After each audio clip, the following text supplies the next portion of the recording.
आज की इस वीडियो में पढ़ते हैं हम 10वीं क्लास की भारतीय प्रश्नावली वृत्त की प्रश्नमाला 12.4। इसका क्वेश्चन नंबर अपने पास 5वां क्या है। क्वेश्चन देखो, यदि चक्रीय चतुर्भुज ए बी सी डी में ए डी समांतर बी सी हो तो सिद्ध कीजिए कि कोण ए बराबर कोण डी है। तो अपने पहले एक वृत्त बना लिया, उसके अंदर ये चक्रीय चतुर्भुज ए बी सी डी बनाए। अपने क्या बोला है कि ये जो ए डी भुजा है ये इसके बी सी के क्या है, समांतर है। ये दोनों भुजा क्या है, एक दूसरे के ए डी समांतर क्या है, बी सी समांतर है।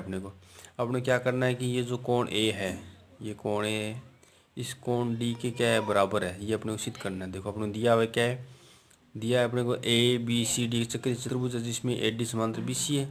सिद्ध करना है कोण ए बराबर कोण डी है। अब उत्पत्ति करते हैं। देखो चक्रीय चतुर्भुज ए बी सी डी क्या है, चक्रीय चतुर्भुज है। और अपने को पता है कि चक्रीय चतुर्भुज के सम्मुख कोणों का योग क्या होता है, 180 डिग्री होता है। या अपन ऐसे लिख सकते हैं कि चक्रीय चतुर्भुज के सम्मुख कोण समपूरक होते हैं। तो अपन ये देखो, ये इस ए कोण के सम्मुख कोण सी हो गया, तो क्या लिख दिया, कोण ए प्लस कोण सी बराबर 180 डिग्री। तो समीकरण नंबर 1। देखो कोण बी प्लस कोण डी, ये भी क्या होगा, इन दोनों का योग भी 180 डिग्री हो गया। समीकरण 1 और 2 में अपने पास क्या आ रहा है, दोनों का योग 180 डिग्री आ रहा है। अपने को दिया है कि ए डी समांतर बी सी है। ये ए डी क्या है, इस बी सी क्या है, समांतर दिया हुआ है।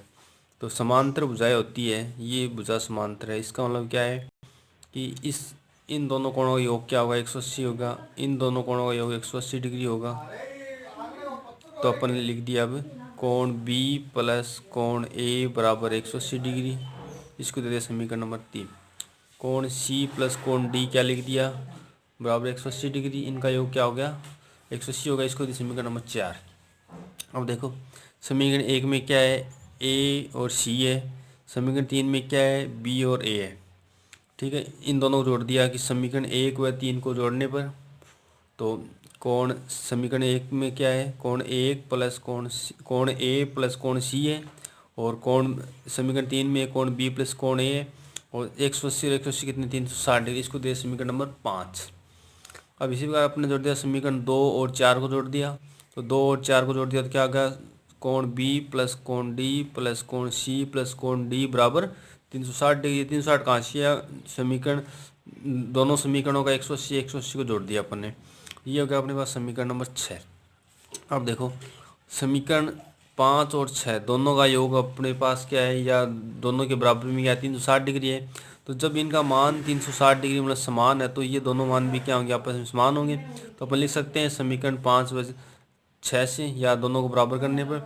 तो इसमें कोण ए प्लस कोण सी प्लस कोण बी प्लस कोण ए बराबर कोण बी प्लस कोण डी प्लस कोण सी प्लस कोण डी, ये लिख दिया। इसको लिख दिया, इसको लिख दिया। आप देखो इसमें कोण ए 2 बार है, तो क्या लिख दिया, दोनों जोड़ के 2 कोण ए प्लस कोण बी प्लस कोण सी लिख दिया। यहाँ भी ऐसे कर दिया, डी 2 बार है तो 2 कोण डी प्लस कोण बी प्लस कोण सी। ये देखो इस बी सी भी कैंसिल हो गया, सी कैंसिल हो, क्या बच गया, 2 कोण ए बराबर 2 कोण डी। आप देखो यहाँ से 2 से 2 क्या हो गया, कैंसिल हो गया। यहाँ बच गया कोण ए, यहाँ बच गया कोण डी। तो क्या सिद्ध करना था, ये सिद्ध करना था कि कोण ए और कोण डी है। तो अपने पास क्या हो गया, इतनी सिद्धम। इस प्रकार से अपने इस क्वेश्चन को क्या किया है, सोल्व किया है। अब पढ़ते हम। देखो इसका छठा क्वेश्चन क्या है, ए बी सी डी एक चक्रीय चतुर्भुज है।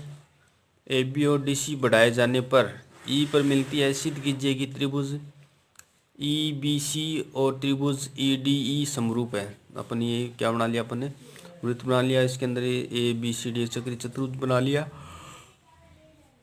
उसके बाद अपने क्या हो रहा है कि कौन कौन सी भुजा को बढ़ाना है अपने को, ए बी, ये ए बी को बढ़ा दिया। डी सी को बढ़ा दिया। दोनों कहाँ मिल रही है, ई पे मिल रही है। और दोनों जहाँ मिल रही है वहाँ क्या कर दिया अपने, बिंदु ए लिख दिया, सॉरी ई लिख दिया। ए बी को बढ़ाया, डी सी को बढ़ाया, दोनों जहाँ प्रतिच्छेद कर रही है ई, उसको ई लिख दिया। तो अपने दिया हुआ क्या है, ए बी सी डी एक चक्रीय चतुर्भुज है।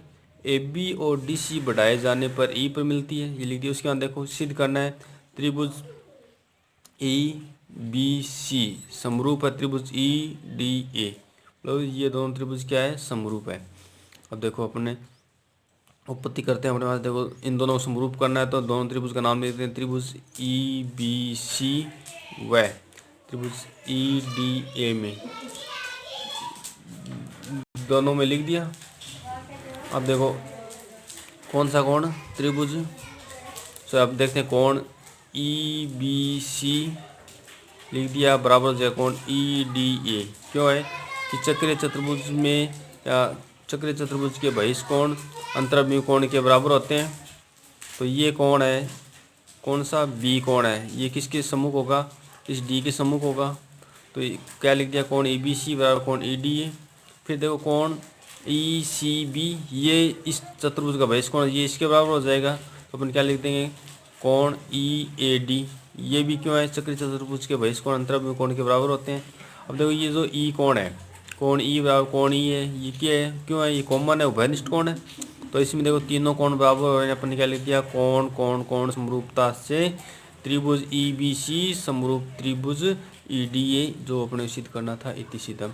तो अपने को समरूप पूछा है, तो समरूप करने के लिए अपने पास जो जो नियम है अपने पास, वो उनमें से जो भी नियम यहाँ पे लागू होगा वो अपने लगा दी। यहाँ पे कौन से नियम लागू हो रहा है अपने पास, कोण कोण कोण नियम लागू हो रहा है, इसलिए यहाँ पे क्या हो गया, ये अपना इति सिद्धम हो गया और ये अपना दोनों त्रिभुज क्या हो गए एक दूसरे के समरूप हो गए।